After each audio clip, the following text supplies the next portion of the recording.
Ya, Bapak Ibu Saudara-saudara, sebelum kita akan bersama-sama merenungkan bagian firman Tuhan dari salah satu bacaan kita hari ini, kita terlebih dahulu minta pimpinan Tuhan. Kita berdoa. Tuhan Allah Bapa di surga, terima kasih atas firman Tuhan yang telah Tuhan berikan kepada kami. Sungguh kami mengagumi firman Tuhan, dan bukan itu saja, kami mau firman Tuhan yang hidup itu menghidupi kami semua, sehingga kami boleh menerapkan setiap prinsip kebenaran firman yang Tuhan berikan kepada kami. Ya Tuhan, berfirman atas kami sedia untuk belajar serta menerapkannya dalam hidup kami. Demi nama Tuhan Yesus kami berdoa. Haleluya. Amin. Bapak Ibu, saudara-saudara yang dikasihi oleh Tuhan, kita fokuskan di dalam pasal 21 ayat 1 sampai yang keempat. Ya, tentunya peristiwa ini kita sering mendengar kisahnya ya. Dalam ayat yang pertama sampai ayat yang keempat mengkisahkan mengenai persembahan seorang janda miskin. Ketika Yesus mengangkat mukanya, ia melihat orang-orang kaya memasukkan persembahan mereka ke dalam peti persembahan. Ia melihat juga seorang janda miskin memasukkan 2 peser ke dalam peti itu. Lalu ia berkata, "Aku berkata kepadamu, sesungguhnya janda miskin ini memberi lebih banyak daripada semua orang itu. Sebab mereka semua memberi persembahannya dari kelimpahannya, tetapi janda ini memberi dari kekurangannya, bahkan ia memberi seluruh nafkahnya." Ya. Dalam setiap peristiwa, Yesus selalu memberikan satu pengajaran, termasuk juga pengajaran memberikan persembahan. Ya, secara tidak langsung Tuhan Yesus mengajarkan untuk murid-muridnya juga memberi persembahan. Ya, memberi persembahan seperti yang dicontohkan oleh janda. Nah, ini dikontraskan antara orang-orang yang kaya yang memberikan persembahan juga. Tetapi Yesus memberikan satu kontras, kalau orang-orang kaya memberi persembahan hanya sebagian dari apa yang dimilikinya, itu sebagian kecil. Dia punya lebih banyak lagi daripada apa yang dipersembahkan. Sebaliknya janda ini dipuji, walaupun secara nominalnya lebih kecil daripada orang kaya yang memberi persembahan. Tetapi justru dipuji karena apa? Karena itu milik satu-satunya dari si janda miskin itu. Milik satu-satunya tapi dipersembahkan semuanya. Dikatakan ia memberi seluruh nafkahnya. Dia cuma punya uang, dikatakan 2 duit ya. Janda itu memasukkan 2 peser ke dalam peti. Dia hanya punya uang 2 peser, tapi dia memberikan seluruhnya. Sehingga Tuhan memuji janda yang memberi persembahan itu. Nah, di sini Tuhan Yesus mengajarkan kepada kita betapa memberi persembahan kepada Tuhan itu ada kerelaan hati, keikhlasan ya. Dan di sini juga secara tersirat ya, Tuhan Yesus ingin mengajarkan bahwa sesungguhnya kehidupan kita ini milik Tuhan. Apapun yang ada pada kita, seluruh aspek kehidupan kita termasuk juga harta dan juga uang kita, itu sebenarnya hakikatnya milik Tuhan yang Tuhan percayakan kepada kita untuk kita kelola. Maka kalau kita memberi persembahan dengan tulus ikhlas kepada Tuhan, itu Tuhan melihat ya. Nah, Bapak Ibu Saudara-saudara, di dalam prinsip memberi persembahan, kita itu jangan berprinsip investasi ya. Namanya investasi itu apa? Ya, kita mempersembahkan dengan harapan bahwa Tuhan akan menggantikannya berlipat-lipat kali ganda. Itu namanya investasi. Walaupun Tuhan akan membalas setiap kebaikan anak-anaknya, juga ketika anak-anaknya itu memberi persembahan dengan tulus ikhlas, Tuhan tuh melihat. Dan tidak pernah ada orang-orang yang mempersembahkan dengan tulus ikhlas kemudian menjadi miskin ya. Justru yang menjadi miskin itu adalah ketika orang tidak ikhlas mempersembahkannya, dengan tidak rela hati bahwa ini bagian milik Tuhan yang mesti aku bawa ke rumah Tuhan, tapi dia tidak rela hati, bahkan hitung-hitungan. Nah, justru malah orang yang demikian seringkali seret ya. boleh dikata seret rezekinya. Karena apa? Karena hitung-hitungan sama Tuhan. Nah Bapak Ibu Saudara-saudara, Tuhan Yesus mengajarkan kalau sama Tuhan kita tahu bahwa ini cuma dipercayakan untuk kita kelola. Kalau kita mempersembahkan, persembahkanlah itu dengan tulus ikhlas. Di satu lain Tuhan Yesus juga mengajarkan apa yang wajib kamu berikan kepada kaisar, berikanlah itu kepada kaisar.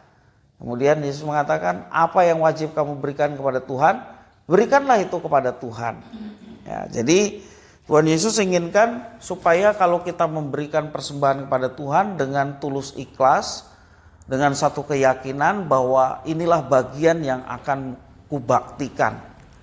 Jadi kalau orang sudah setia dengan keuangan, ya, memberi persembahan dan persepuluhan dengan tepat, maka pengabdian yang lain itu akan mengikuti. Tapi kalau orang pengabdian uangnya udah nggak beres, maka yang lainnya itu hitung-hitungan juga. Biasanya seperti itu.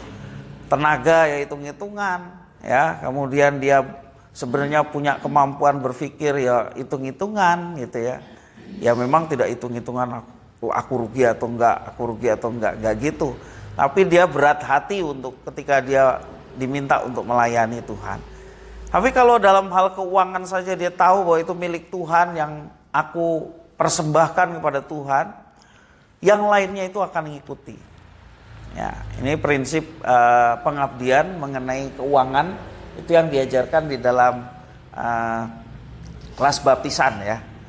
Kalau dalam hal keuangan saja orang enteng ya, gampang untuk Tuhan itu mempersembahkan, maka yang lainnya itu akan ngikut ya. Karena uang ini sekarang ini menjadi tujuan banyak manusia gitu ya. Kalau ada lagu yang mengatakan apa yang dicari orang uang gitu ya. Apa yang dicari orang uang, apa yang dicari orang siang malam pagi petang, uang yang dicari orang. Siapa yang dicari Tuhan saya? Siapa yang dicari Tuhan saya? Siapa yang dicari Tuhan siang malam pagi petang? Saya orang yang berdosa. Jadi kita bersyukur kalau kita dicari Tuhan, kita milik Tuhan, berarti segala sesuatu yang ada pada kita milik Tuhan. Tuhan tidak minta semua gajimu persembahkan, ya. Tuhan tidak minta demikian. Tetapi yang Tuhan mau adalah ketika kita mempersembahkan, itu mempersembahkan dengan tulus ikhlas. Kalau apa yang kita persembahkan itu kita bawa ke rumah Tuhan, yang lainnya juga sebenarnya milik Tuhan, tetapi Tuhan meminta supaya kita bijaksana mengelolanya dengan baik, ya. Jangan sampai kita menggunakan apa yang dipercayakan Tuhan untuk sesuatu yang sia-sia, ya. Karena kita tahu ada gaji kita, ada berkat-berkat yang lain. Kita tahu itu datangnya dari Tuhan. Amin. Ya, kita tahu itu berkat Tuhan. Maka pergunakanlah apa yang dipercayakan dengan penuh tanggung jawab. Jangan untuk hal yang sia-sia, ya. Ada orang yang sukanya misalnya hobi, ya, hobinya mobil atau motor, uangnya habis difokuskan ke mobil dan motor, gitu ya.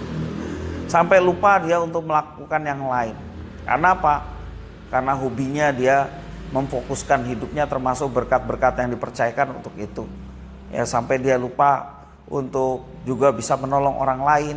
Dia juga bisa menggunakan apa yang dipercayakan untuk keperluan-keperluan penting yang lain dalam hidupnya, juga keluarganya. Sehingga dia tidak bisa mengelola dengan baik. Maka Tuhan mengajarkan kita bertanggung jawab atas apa yang diberikan. Kalau kita mempersembahkan sesuatu dengan tulus ikhlas sebagai wujud pengabdian kita, saya memberi karena saya memang harus memberi, ya. Saya memberi karena saya mengasihi Tuhan dan pekerjaan Tuhan, sehingga saya mempersembahkan yang terbaik bagi Tuhan.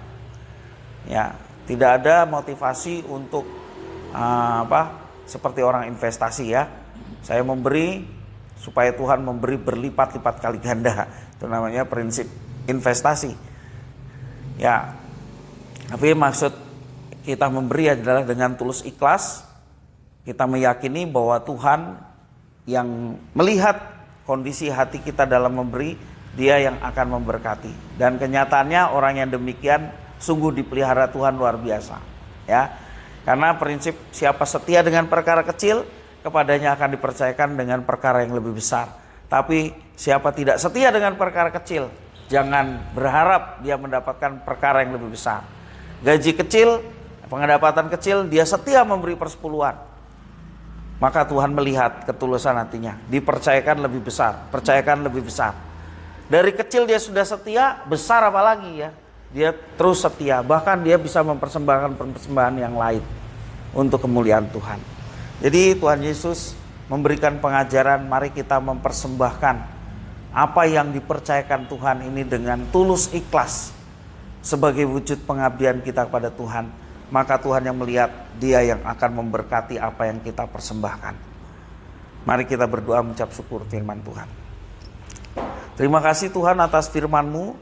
Berkenan Engkau menolong kami, memampukan kami untuk dapat menerapkan prinsip firman Tuhan, di mana hidup kami dan seluruh aspek yang mendukung hidup kami adalah milik Tuhan, yang Tuhan percayakan untuk kami kelola dengan baik. Mana yang harus kami bawa ke rumah Tuhan dalam bentuk persembahan dan persepuluhan, maupun juga penggunaannya dalam kehidupan kami setiap hari dengan penuh tanggung jawab sebagai wujud kami menghargai berkat Tuhan yang Tuhan telah berikan kepada kami semua.